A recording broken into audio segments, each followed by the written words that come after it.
Hello hello, j'espère que vous allez bien. Je vous retrouve aujourd'hui pour une vidéo un petit peu différente des vidéos classiques sur la chaîne, puisque j'ai décidé de faire une vidéo foire aux questions et donc de vous donner la possibilité sur Instagram de me poser plein de questions auxquelles je répondrai sur YouTube. J'aime bien pour certaines youtubeuses et booktubeuses que je regarde régulièrement, bah voilà, avoir la possibilité de poser deux trois petites questions qui me taraudent et puis bah avoir aussi une discussion sur des autres points que les livres de temps en temps, ça fait toujours du bien.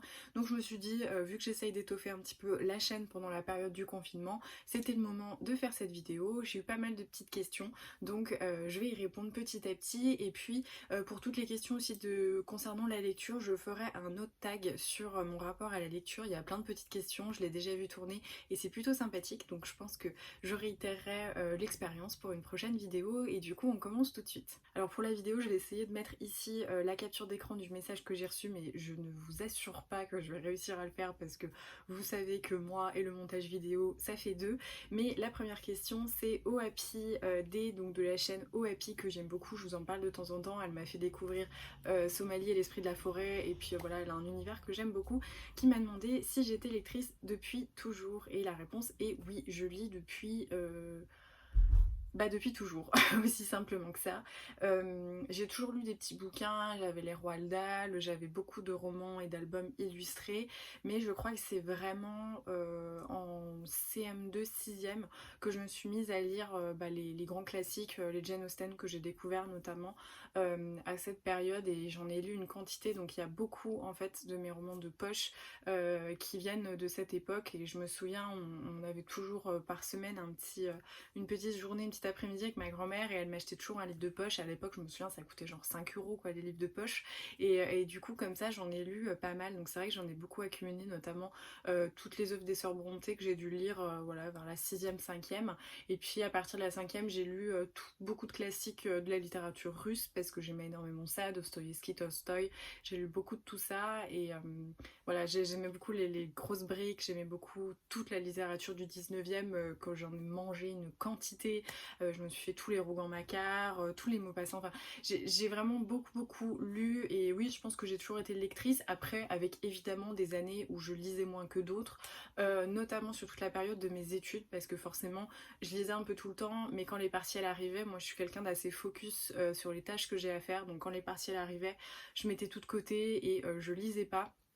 Et d'ailleurs, l'année dernière, ça a été mon plus gros trou noir, on va dire, de lectrice, puisque j'ai préparé l'examen du barreau, qui était un concours assez compliqué, et j'ai pas du tout lu. J'ai dû lire deux trois BD comme ça pendant la période des fêtes, mais ça a été voilà, une période compliquée émotionnellement, psychologiquement et au niveau de la charge de travail, donc j'ai pas pu lire, mais en tout cas, oui, j'ai toujours lu, et c'est aussi pour ça que j'ai un gros problème dans ma chambre dans laquelle je suis depuis 24 ans, de trouver de la place malgré un tri assez régulier. Mais oui, toujours lectrice. Ma chère triple L de Mag m'a demandé si j'avais fait des études littéraires. Alors pas du tout. J'ai pas du tout fait d'études littéraires, bien que je pense que j'étais un pur produit littéraire. Je me souviens à l'école, bah, j'adorais le français, j'adorais toutes les matières littéraires. Et mes parents, comme beaucoup de parents à mon époque, alors peut-être que c'est toujours le cas, je sais pas trop, mais m'avaient dit écoute, si tu sais pas ce que tu veux faire, fais S scientifique. Je sais même pas si ça s'appelle encore comme ça d'ailleurs. Fais S parce que tu t'ouvriras toutes les portes, et je trouvais ça totalement con, mais bref, on me disait ça, j'y allais. Alors, et en fait, mon bac, je l'ai eu avec mention, mais j'ai dû avoir 4,5 en physique et peut-être 6 en maths, et en fait, j'ai quand même eu une mention parce que j'ai eu 19,5 en anglais, et moi c'était QF4 parce que j'étais en européenne. J'avais eu je sais pas combien au bac d'histoire, et pareil au bac de français et philo. Voilà, donc c'est ça qui m'a qui m'a donné la mention, alors que j'avais des notes tout au-dessous de la moyenne de toute manière pour mes matières scientifiques. Donc je suis un pur produit littéraire, mais je n'ai pas fait d'études littéraires. Et du coup, je rebondis sur une autre question. Alors je les ai imprimées parce que du coup, c'était plus simple. Ton métier, parcours scolaire, que fais-tu dans la vie quand tu ne lis pas? Eh bien, mon parcours scolaire, c'est que j'ai fait du coup un bac S. Je me suis lancée dans une licence de droit. J'avais horreur de ça, mais je savais pas quoi faire de ma vie. Toutes les années, j'ai voulu arrêter. J'étais une mauvaise élève. Je validais à 10,01. D'ailleurs, je crois que j'ai eu ma licence à 10,01. Je trouvais ça chiant au possible, mais j'avais aucune idée de ce que je voulais faire. Enfin, si, je rêvais d'être organisatrice de mariage. Mes parents m'ont dit non, tu te cales l'affaire, tu fais des études, tu verras plus tard si tu veux te reconvertir. Donc j'ai été poussée chaque année, sinon j'aurais vraiment abandonné à chaque fois pour ma licence. Mais en fait je savais pas trop quoi faire parce que pour moi l'examen du barreau c'était un truc que j'aurais jamais, j'étais pas à la hauteur, j'avais pas confiance en moi. Donc tous les ans j'ai voulu vraiment arrêter ou me dire oh vas-y je vais faire greffier, greffier c'est simple, tu te casses au bout de la 3e année. Après je me suis dit oh vas-y je vais faire clerc de notaire, c'est simple, c'est pas beaucoup d'années d'études. Et à chaque fois ça s'est pas fait pour plusieurs raisons. J'ai fait du coup entre ma licence, donc j'avais choisi de faire un master 1 droit notarial. Et je cherchais en fait à faire ce qu'on appelle le DIMN, qui permet, c'est une formation en alternance qui permet d'être clerc de notaire. Et je m'étais dit ok je vais faire ça. Et j'ai fait un stage chez un ami de mon père, il m'avait dit écoute je te dirais comme à mes enfants, va au bout. Donc non je vais pas te prendre en DIMN en alternance, continue puis on verra plus tard. Et du coup j'ai fait mon master en droit notarial, j'ai découvert le droit fiscal et pour la première fois de ma vie j'ai été des meilleurs élèves de la classe. J'ai adoré la fiscalité des affaires, des particuliers, j'ai adoré l'ingénierie patrimoniale, je suis devenue une vraie nerd où je voulais toujours aller plus loin, apprendre plus et j'ai vraiment trouvé ma voie. Donc j'ai fait un master 2 en fiscalité des affaires et des particuliers. Ensuite j'ai été recrutée pour travailler pendant 1 an dans un cabinet d'avocats en tant que juriste fiscaliste et pendant cette année-là j'ai préparé l'examen du CRFPA, donc le concours d'entrée à l'école d'avocat que j'ai eu du coup du premier coup et donc, que j'ai préparé pendant que je travaillais. En janvier j'ai intégré une école d'avocat, donc ensuite le parcours des élèves avocats c'est qu'on a 6 mois d'école, 6 mois de stage hors cabinet, 6 mois de stage en cabinet et on passe le CAPA qui est le certificat d'aptitude à la profession d'avocat et ensuite on prête serment. Donc en gros il y a l'école, les 6 mois hors cabinet et moi je suis actuellement dans les 6 mois hors cabinet et je travaille dans un cabinet d'expertise comptable. Voilà, vous savez tout et voilà, vous savez tout. Il y a Salomé qui m'a demandé pourquoi je ne montrais pas mon visage et c'est une question qui est revenue relativement souvent. J'en avais parlé sur la toute première vidéo de la chaîne. Pourquoi? Pour plein de raisons. Il faut savoir que moi, à côté de mon compte Instagram, j'ai un compte un peu plus lifestyle avec une grosse communauté de 20 000 personnes. Et sur ce compte, j'ai toujours fait le choix de l'anonymat, que ce soit pour la ville dans laquelle j'habite ou pour mon visage. Pourquoi? Parce que je considère qu'on partage déjà énormément sur les réseaux sociaux.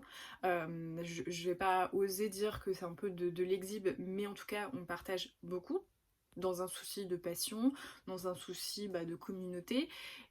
Et en fait moi derrière tout ça j'ai toujours la réflexion qui est qu'est-ce qui m'intéresse, le voyeurisme de regarder le visage de quelqu'un ou le contenu qu'elle propose.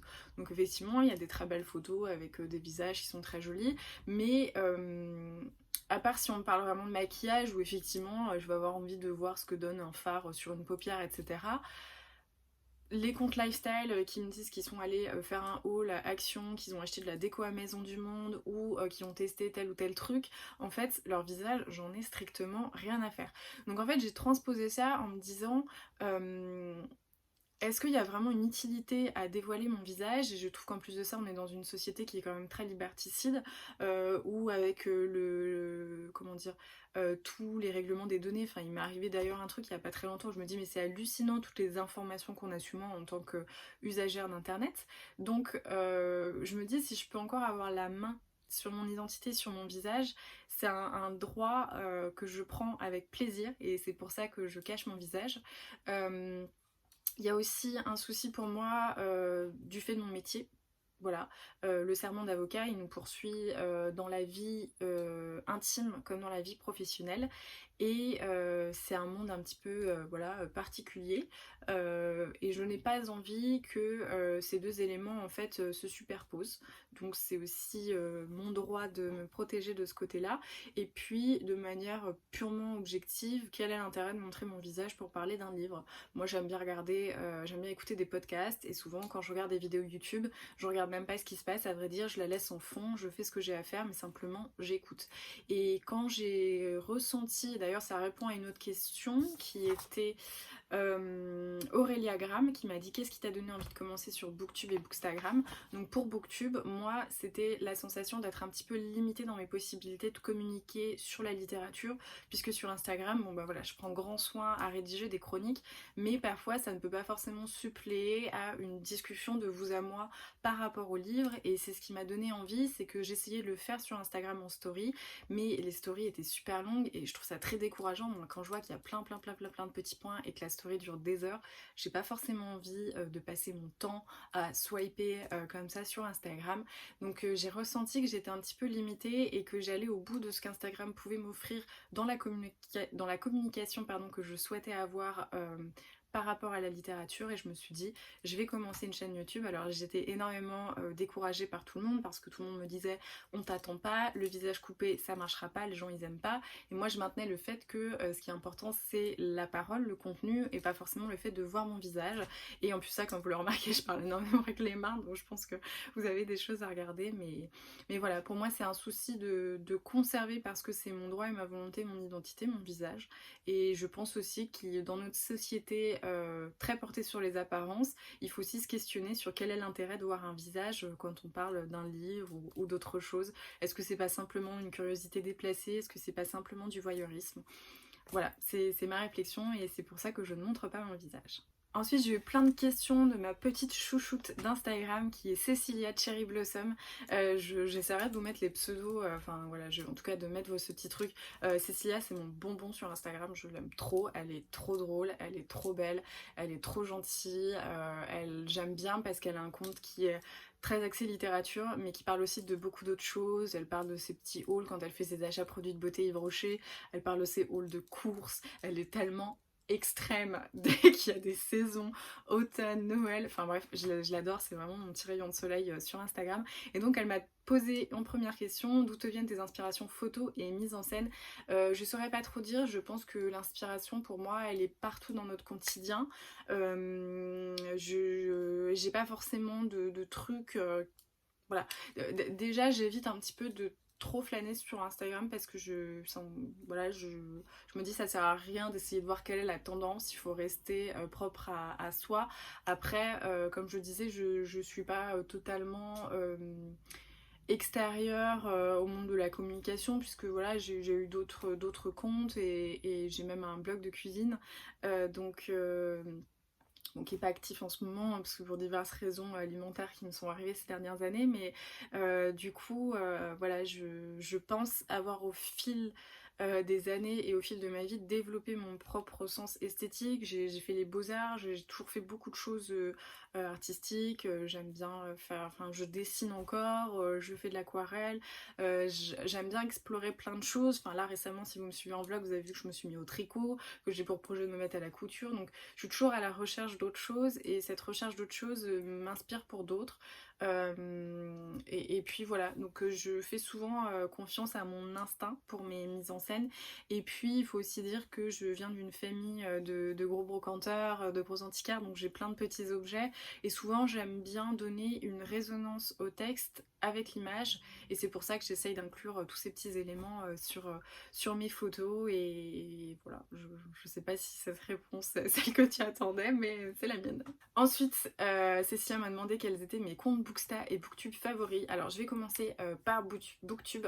La première, c'est Manon de la chaîne Vibration Littéraire, que j'adore. Déjà humainement, c'est une fille extraordinaire. Nos discussions sont toujours extrêmement riches, et j'aime beaucoup sa manière de voir les choses. Voilà, c'est une personne que j'admire beaucoup et avec qui j'adore discuter. Donc c'est vrai que quand on papote, je me sens toujours assez... j'ai toujours un petit sourire aux lèvres en me disant oh, c'est vraiment une super cool conversation, parce que vraiment c'est toujours dans le respect des points de vue, et puis on converge sur beaucoup d'avis, donc je l'adore. Et puis j'aime beaucoup aussi ses goûts littéraires, elle m'a fait découvrir des trucs trop cool, notamment les Arcanes d'Emra, donc voilà, j'aime beaucoup Manon. Je regarde aussi beaucoup de chaînes anglophones, notamment Paris Project, donc c'est Reagan que j'aime bien, c'est une américaine qui vit à New York, mais j'aime bien sa vie en fait, j'aime bien regarder ses vlogs. À vrai dire, je regarde même moins ses vidéos book haul ou quoi que ses vlogs, parce que je trouve ça cool ses vlog, elle a son pug, elle se fait du café, le samedi elle va chercher son bagel et avec son cream cheese et tout ça, et j'aime beaucoup cette fille. Je regarde aussi Alex Bouquin en Prada, que j'aime bien et que je trouve qu'il fait un contenu YouTube vraiment très qualitatif. C'est vraiment très agréable de voir quelqu'un qui prend le temps et qui parle des choses non comme une manière de consommer le livre, et je reviendrai tout à l'heure sur une autre question qu'on m'a posée. Et qui c'est que j'aime bien aussi regarder? J'aime bien aussi Picty Bookin, voilà, Steph, je pense que tout le monde la connaît, mais je l'aime bien en fait, je la laisse souvent en fond papoter, puisque ses vidéos sont assez longues et ça me tient compagnie, et voilà, c'est des voix qui me bercent un petit peu. Quand je devais aller à l'école, en fait, je partais à... je sais plus combien, je crois que c'était 200 km de chez moi, enfin en tout cas je me levais à 5 heures pour partir le matin, j'avais 2 heures de route aller, 2 heures de route retour, et dans une grande ville que je connaissais pas, et moi je suis nature très anxieuse, et du coup je laissais en fait en tournée YouTube avec les filles, donc Manon et Steph qui parlaient, et ça m'a beaucoup rassurée. Donc voilà, il y a un truc assez sentimental avec elle. Et sinon j'ai plein de chaînes à découvrir, j'ai toujours beaucoup de retard, il y a notamment la chaîne de Triple L de Mag, ça a l'air d'être mon goal de chaîne YouTube, puisqu'elle parle de tricot et de lecture, il faut vraiment que je prenne le temps de découvrir tout ça.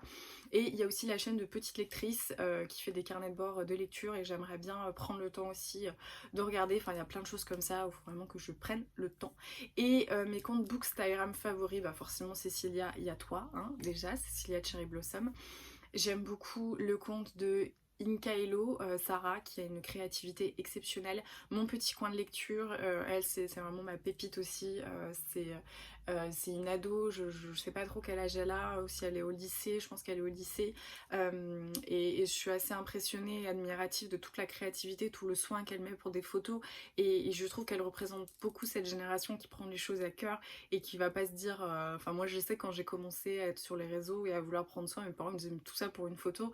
Et en fait elle, je trouve qu'elle illustre bien cette génération que bon moi j'ai connue un petit peu, mais qui est pas foncièrement la mienne.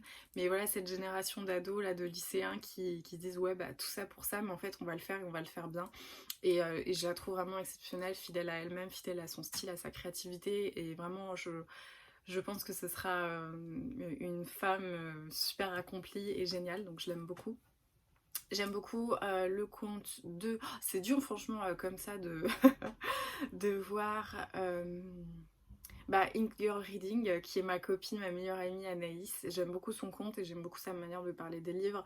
Elle a un esthétisme assez brut, assez simple, mais en même temps c'est toujours très beau, très simple. C'est surtout qu'elle a toujours des très belles manucures en plus, donc j'adore ça. Et j'aime bien sa manière de parler de livres. Donc voilà, elle poste pas beaucoup, mais quand elle poste, ça fait poids. Et puis, c'est super dur, hein, franchement, de faire cette liste-là. Qui c'est qu'il y a? Ah bah si, il y a la chambre littéraire qui pareil a une créativité de dingue, et je trouve vraiment magnifique toutes ces photos, c'est très axé manga mais c'est sublime. Il y a Chloé Pineapple pour les graphiques et la BD, où je trouve le compte vraiment somptueux. C'est super dur, honnêtement c'est trop dur là de tête, donc je suis perdue. Bon, je sais pas, j'essaierai peut-être de vous mettre une liste en barre d'infos, et désolée si j'en ai oublié, mais c'est vrai que là comme ça c'est dur hein, là, de savoir les comptes que j'aime bien. Il y en a pas mal, hein, mais... Ah si, il y a Dreamy Book Addict, où j'aime beaucoup son truc. Mais je pense que je vous mettrai une liste en barre d'infos, parce que là, de tête, c'est compliqué. Puis des fois, les pseudos, en fait, je les lis pas, je regarde juste la photo de profil. Donc, un peu compliqué pour moi de faire ça. Donc, désolée, hein, c'est pas que je vous aime pas, mais c'est juste que là, mon cerveau peut pas gérer tous ces pseudos. Enfin, Cécilia, du coup, m'a demandé comment se passaient mes débuts en tant que lectrice Charleston. Alors, merci pour cette question. Et bah, plutôt bien. Je pensais que le rythme serait beaucoup plus soutenu, à vrai dire. Là, on a eu un premier livre où on avait dû rendre la chronique, je crois, c'était début octobre pour Pachinko, je me souviens plus, ça devait être en septembre, je suis pas sûre, mais voilà. Et en fait on en a un par mois, je pense, donc et à chaque fois on l'a, puis on a du coup un mois pour rendre dans la chronique, donc souvent plus moi quand je vois l'épreuve non corrigée, bah j'ai envie de la lire directement, donc ouais, je pensais que ça serait beaucoup plus soutenu, à vrai dire, et ça se passe très bien, donc je suis très contente. Les filles, les lectrices sont super cool. J'ai du mal à suivre toutes les conversations de groupe parce que je suis pas souvent sur mon téléphone. Mais en tout cas, il y a une belle dynamique, une belle cohésion avec des beaux profils, et j'aime beaucoup toutes ces filles. L'équipe Charleston est absolument super. Je trouve que dans certaines maisons d'édition, il y a un petit peu un truc où on utilise les booktubers, on utilise les bookstagrammeurs parce qu'ils sont super utiles pour la chaîne du livre, hein, dans la communication, c'est gratuit, il faut juste envoyer un service presse et puis voilà. Mais en même temps, je trouve qu'il y a pas énormément de considération, enfin en tout cas pour certaines. Avec les éditions Charleston, je trouve qu'on est vraiment considéré comme tel, on est vraiment considéré comme des partenaires, comme des acteurs de livres avec eux, les filles qui gèrent tout ça. Alors il y avait Marine qui du coup n'est plus là, mais Marine c'était vraiment pareil, c'était mon petit soleil de Charleston qui était toujours bienveillante, toujours gentille, toujours super agréable. Et c'est Emeline qui est une alternante en marketing qui a pris sa suite et qui est pareil, très très gentille, très disponible. Et vraiment j'ai cette sensation avec cette maison d'édition qu'ils valorisent vraiment le travail qu'on peut faire sur les réseaux sociaux, et ça c'est vraiment super chouette. Donc voilà, les débuts se passent super bien. J'ai eu 2 lectures pour le moment. Ouais, c'était ça, 2 lectures, donc Pachinko et un autre. Pachinko, ça a été un immense coup de cœur, pour moi c'est vraiment une claque incroyable. La deuxième épreuve non corrigée qu'on a reçue, pour moi ça a été une petite déception, comme quoi ça peut arriver.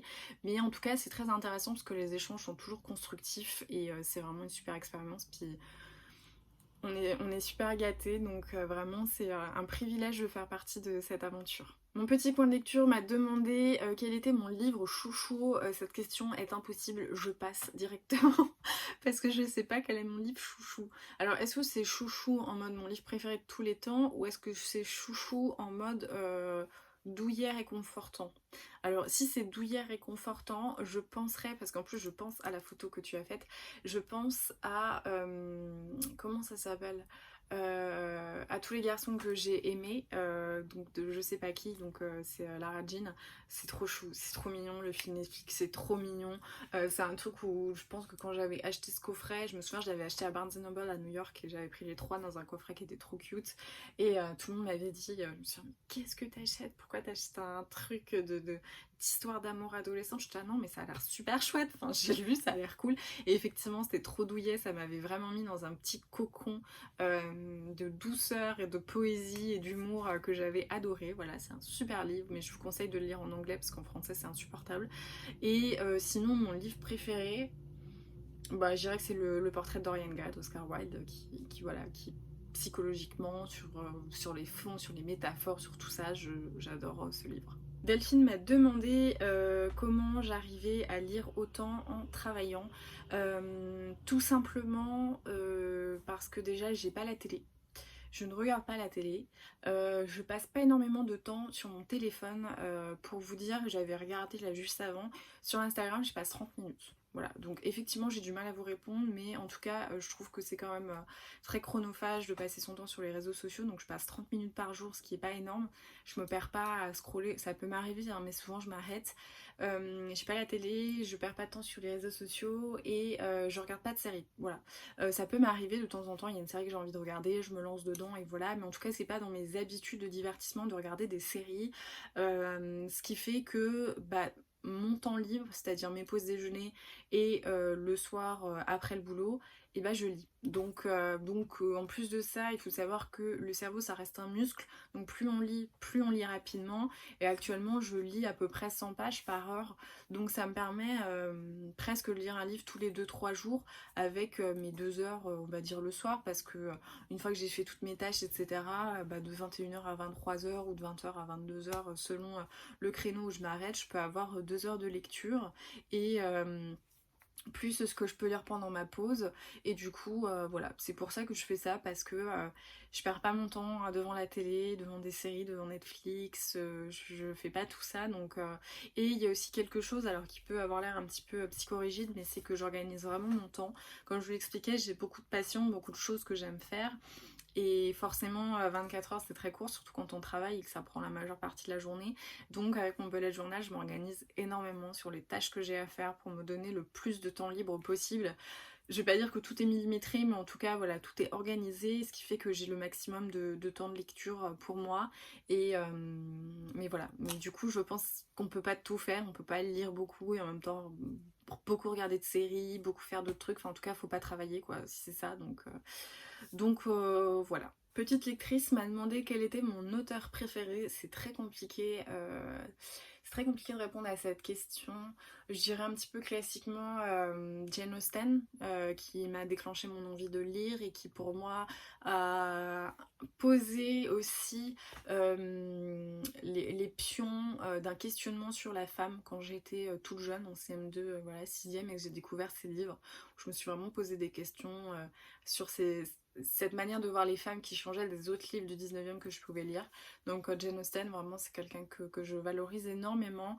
Et il y a aussi Oscar Wilde, qui est un peu mon auteur chouchou et qui est l'auteur de mon livre préféré. Je pense que c'est ça. Après, il y a des auteurs que j'affectionne particulièrement et dont j'ai lu toute l'œuvre.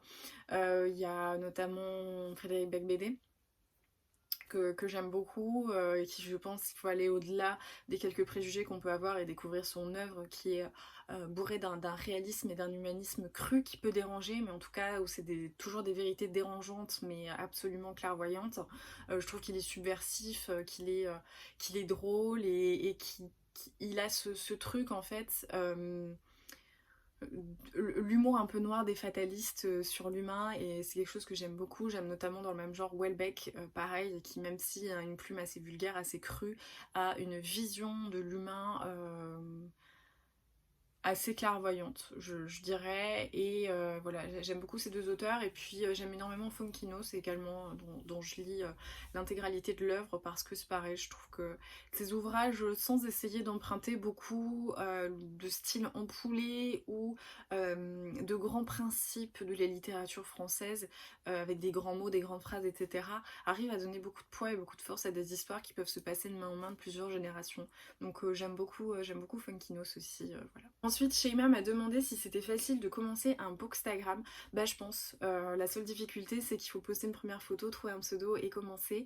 Moi je l'ai commencé il y a 2 ans je crois, mais en fait j'ai eu un gros passage à vide parce que je l'ai commencé juste avant de préparer mon examen du barreau, ce qui était totalement con, mais bref.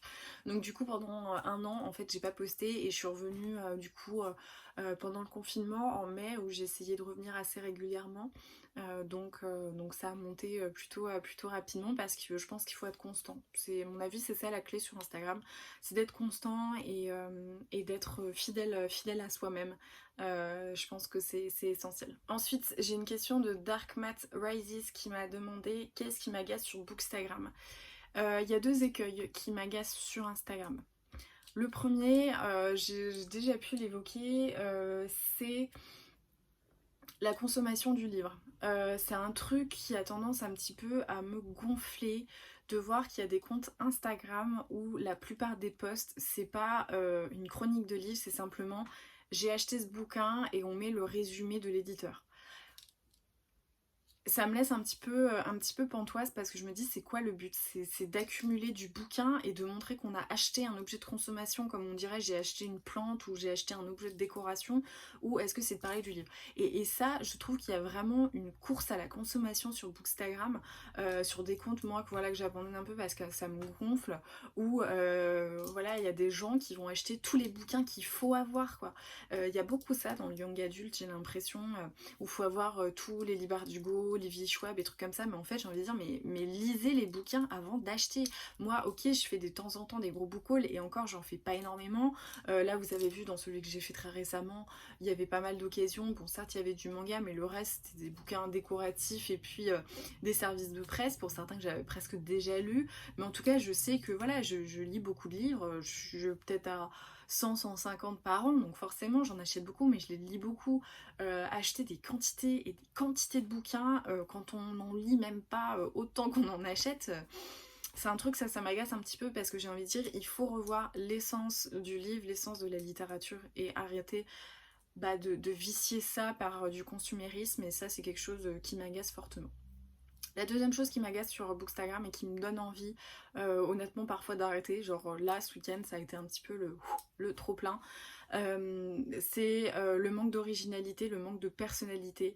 Moi, je suis très affectée par les gens qui puisent dans ma créativité, qui puisent dans la recherche graphique et esthétique que j'essaye de faire. Ça me donne envie de tout arrêter. Voilà.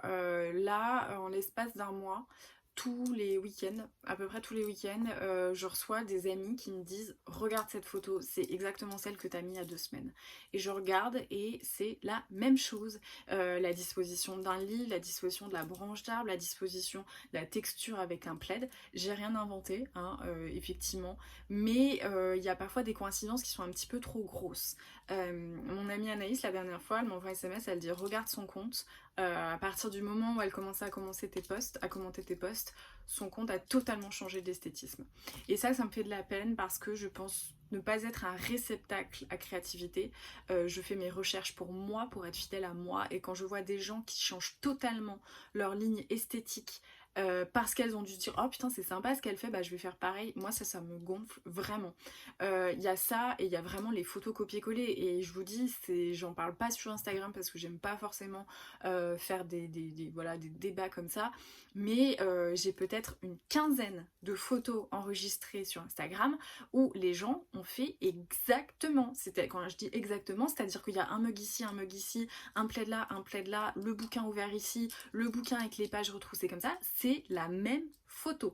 Donc effectivement, j'ai pas inventé d'associer un plaid, un mug et un bouquin ouvert sur Instagram, ça c'est clair, mais des fois il faut pas prendre les gens pour des cons, excusez-moi l'expression, quand la disposition est la même, quand le filtre qui est appliqué est presque le même. Enfin des fois il y a des gens qui me disent tu peux me donner ton filtre, j'aimerais bien faire pareil. Bah non, mon filtre en fait je l'ai travaillé, c'est ma propriété, c'est moi qui l'ai créé, donc non je vais pas le donner pour que tu fasses pareil, que je te mâche le travail.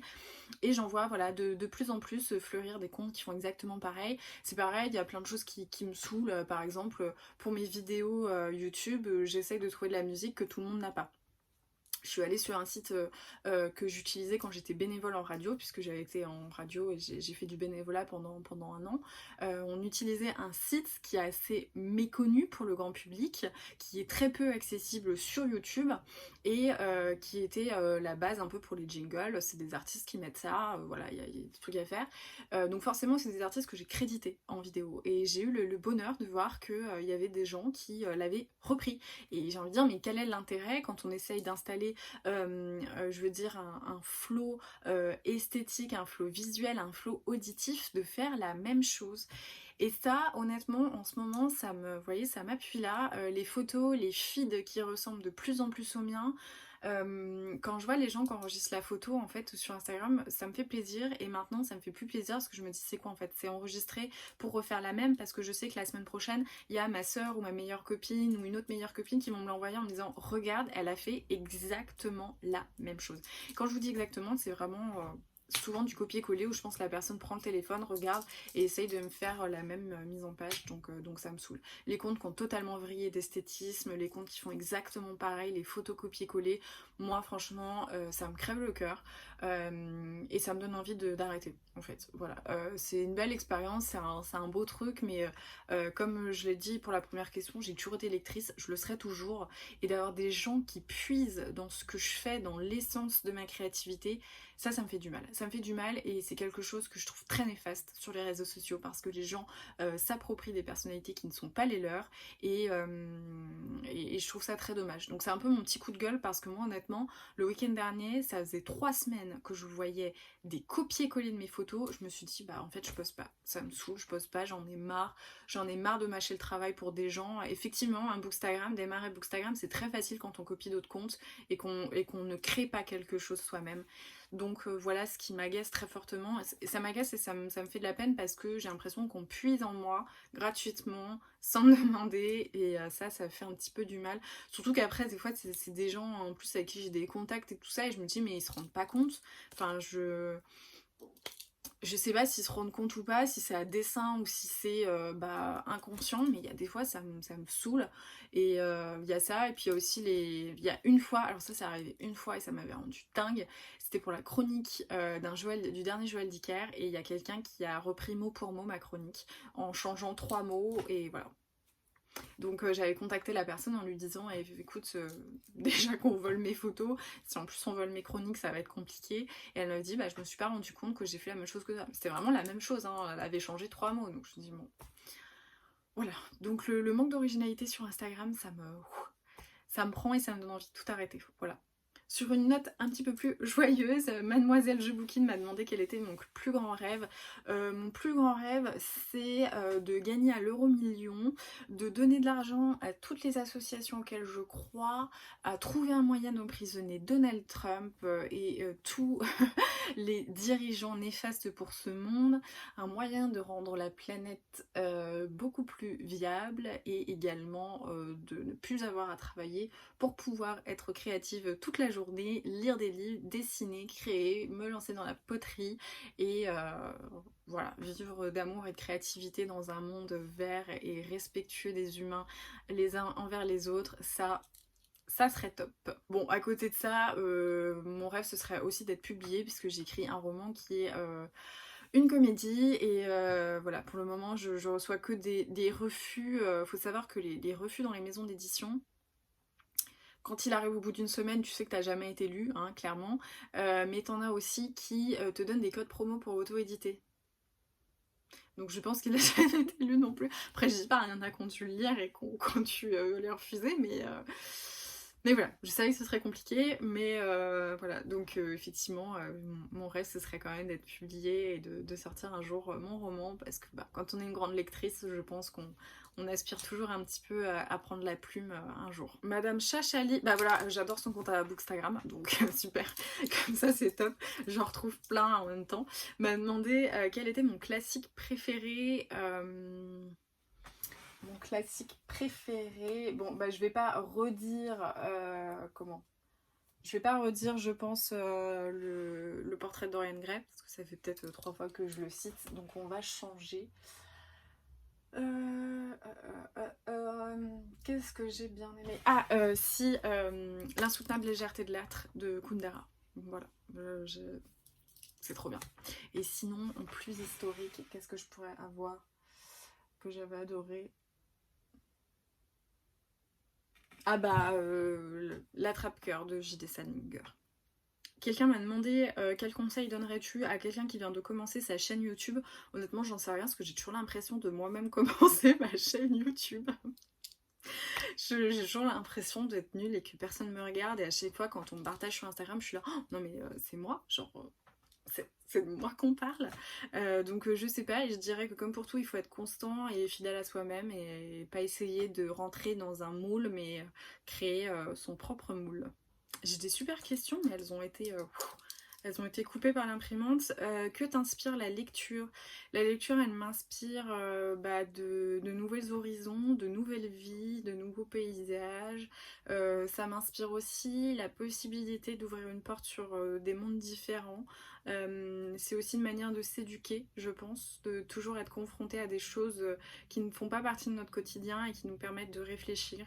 Et voilà, pour moi la lecture, je pense que c'est la nourriture du cerveau, qu'on lise n'importe quoi, hein. Moi je me souviens de quelqu'un qui m'avait dit mais tu lis des livres de gamins, parce que je lisais de la littérature jeunesse fantastique et je trouve ça absolument puéril parce que par exemple dans la littérature jeunesse on a des merveilles de poésie, de messages cachés.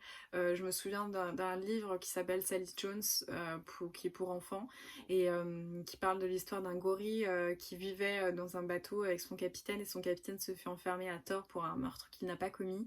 Et en fait, au travers de ce gorille, eh bien, c'est tout l'apprentissage du manque, une recherche de la paternité, une recherche du soi, avec beaucoup de messages de résilience magnifiques. Et en fait, on trouve la poésie là où on veut bien ouvrir les yeux.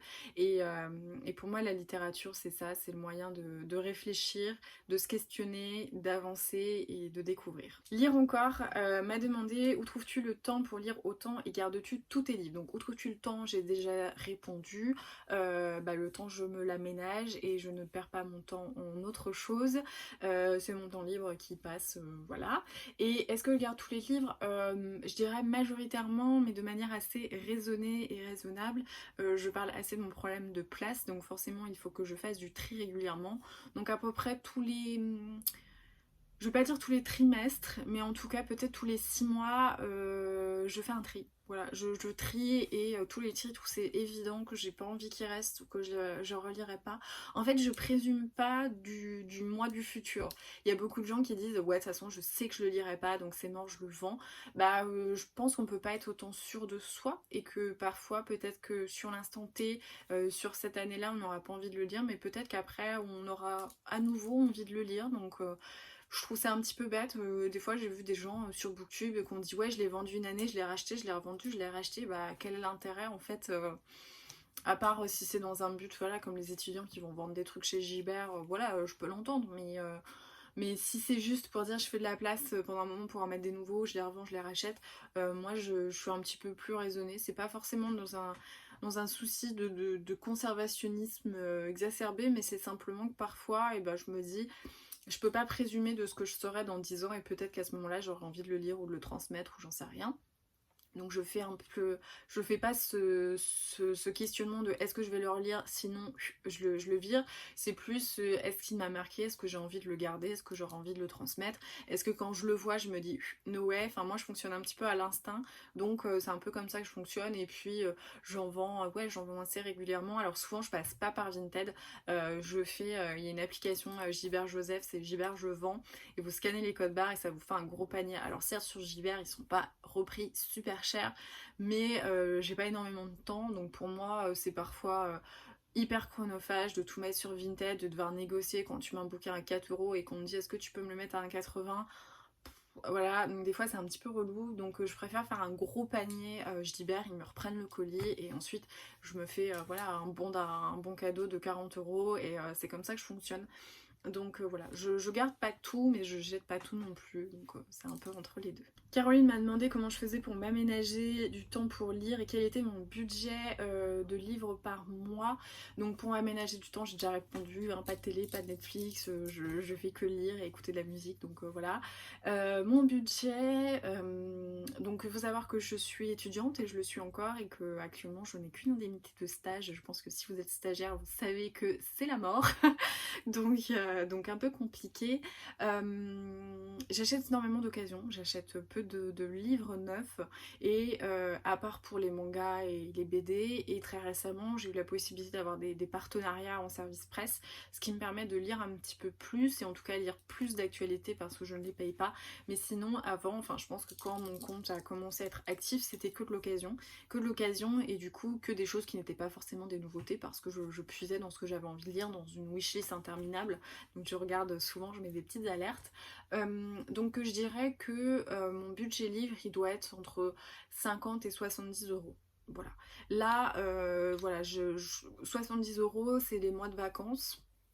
Quand je sais que je vais avoir du temps, comme par exemple là quand j'avais acheté plein de mangas et de BD pour le confinement, puisque forcément vu que j'ai pas les trajets, je sais que j'aurai un petit peu plus de temps, mais en tout cas ouais ça doit pas excéder 70 euros, et 70 euros c'est vraiment bah là quoi, le confinement où j'ai dû dépenser ça, mais sinon je lis pas, enfin j'achète pas beaucoup parce que déjà j'en ai pas les moyens et que sinon j'achète d'occasion, donc même si j'ai beaucoup de livres, au final je les ai payés 3-4 euros, donc ça grimpe pas en fait. Donc voilà mon budget livre. Ma copine Leslie m'a demandé, et je sais que tu attends cette réponse de toute manière, me fais pas si c'était une vraie question, je sais que tu sais ce que je vais répondre.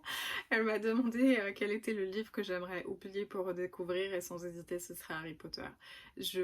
Parfois quand il y a des ados qui n'ont pas lu Harry Potter et que je les mène vers ce chemin, je jalouse leur regard vierge de l'histoire d'Harry Potter, de tout cet enchevêtrement de choses, de tout ça.